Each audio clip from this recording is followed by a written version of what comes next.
Vigyázzatok ma jól, mikor beszéltek, és áhítattal ejtsétek a szót. A nyelv ma nektek végső menedéktek. A nyelv ma tündérvár és katakomba. Vigyázzatok ma jól, mikor beszéltek. E drága nyelvet korrán ne törjétek. Ne nyúljon hozzá avatatlanul senki. Ne szaggassátok szirmait a rózsafának, mely hóban virul. Úgy beszéljen ki magyarul, mintha imádkozna, mintha aranyat, tömnyét, mirhát hozna.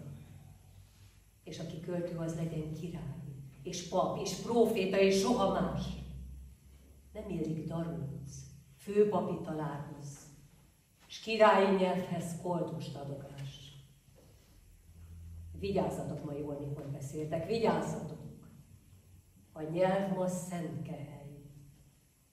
Ki borát issza, életborát issza, előre nézés csak néha-néha vissza, s a kelyhet többé nem engedi